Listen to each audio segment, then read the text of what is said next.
விருச்சிக ராசி அப்படின்னு பார்க்கும் பொழுது, விருச்சிகத்திலயும் வந்து கேட்டை இருக்காங்க, அனுஷம் இருக்காங்க. ஸோ இவங்களுடைய லைஃப் விசாகம் இருக்காங்க. இவங்களோட லைஃப்லாம் எப்படி இருக்கும்னு பார்க்குறப்போ, அங்க சந்திரன் நீசம். சந்திரன் நீசம் ஆயிடுச்சா, இப்ப இந்த ராகு கேதுவோடைய நட்சத்திர பெயர்ச்சி என்ன பண்ணும் அப்படின்னா, ஆல்ரெடி ராகு என்ன பண்ணிட்டு இருந்திருக்கும்னா, இந்த நீசமான சந்திரனையே கன்ஃப்யூஸ் பண்ணியே வச்சுட்டே இருந்து தான், என்னதான் விருச்சிகம் உங்களுக்கு டைம் நல்லா இருக்குன்னு சொன்னாலும் அக்செப்டே பண்ணிக்க மாட்டாங்க. இல்ல நாங்க இவ்வளோ கஷ்டப்பட்டுட்டு இருக்கோம். ஏன்னா, அந்த கான்ஃபிடன்ஸ் லெவல் கம்மியாவே இருந்துட்டே இருக்கும்.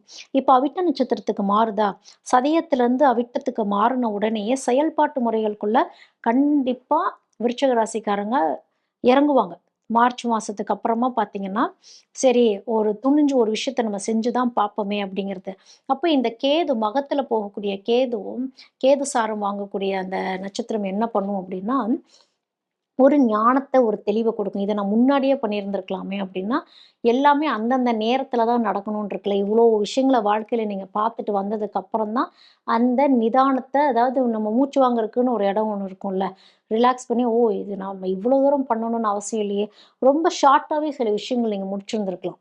அதாவது என்னன்னா, உங்கள நீங்க நம்பணுங்கிறது தான் இந்த அவிட்ட நட்சத்திரம் உங்களுக்கு சொல்லும். உங்கனால நீங்க மத்தவங்கள டெவலப் பண்ணி விடுற இடத்துல தான் ஆல்ரெடியே பெரும்பாலான விருச்சகம் இருந்திருப்பாங்க. விருச்சகத்துக்கு ஓவர் கான்ஃபிடன்ஸ் மட்டும் கூடாதுங்கிறது தான் எப்பவுமே. ஏன்னா, இந்த ராகு பயங்கர ஓவர் கான்ஃபிடன்ஸ் குடுத்திருந்திருக்கும். குடுத்துட்டு பயத்தையும் சேர்த்தே குடுத்திருந்திருக்கும். இப்போ செயல்பாட்டு முறைகள் இந்த அவிட்ட நட்சத்திரம் என்ன பண்ணும்னா, உங்கனால நாங்க நல்லாருக்கோம் அப்படிங்கிற ஒரு விஷயத்த முதல் வந்து மத்தவங்க கிட்ட இருந்து அந்த விஷயத்த வந்து உங்கள்ட்ட காதுல கேட்க வைக்கும் ஃபர்ஸ்ட்டு. நீங்க மத்தவங்கள உணர ஆரம்பிப்பீங்க. மத்தவங்களுடைய குவாலிட்டீஸ் என்னன்னு புரிய ஆரம்பிக்கும். இதுக்கு முன்னாடி வந்து அந்த புரிதல்ங்கிறது ரொம்ப கம்மியாவே இருந்திருக்கும். இப்போ உங்களுடைய தெய்வ வழிபாட்டு முறைகள்லாம் எப்படின்னா, விருச்சகம் அடிக்கடி கோயிலுக்கு போணும்னு அவசியம் கிடையாது. நீங்கலாம் ஒரு தடவ தெய்வத்துக்கிட்ட போய் நின்னாலே நடக்கும்லாம் இருக்கு. ஒரு சில விருச்சகம்லாம் டெய்லியுமே கோயிலுக்கு போயிட்டே தான் இருப்பாங்க. ஒரு நாள் கோயிலுக்கு போகலின்னா கூட அவங்களுக்கு பயம் வரக்கூடிய விருச்சகமும் இருக்காங்க. விருச்சகத்துல பல கேட்டகரீஸ் இருக்கிறாங்க.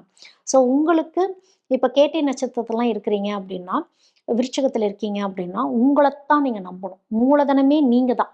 இன்வெஸ்ட்மென்ட்டே நீங்க தான். உங்ககிட்ட ஒரு ஸ்கில் இருக்கு. உங்ககிட்ட ஒரு டேலண்ட் இருக்கு. அது என்னங்கிறத உங்களுக்கு எத்தன வயசு ஆயிருந்தாலும் பரவால்ல. ஏன்னா பெரும்பாலும் விருச்சிகத்துக்கு வந்து ஒரு மிட் லைஃப்ல இருந்து தான் லைஃபே ஸ்டார்ட் ஆகும்னே இருக்கு.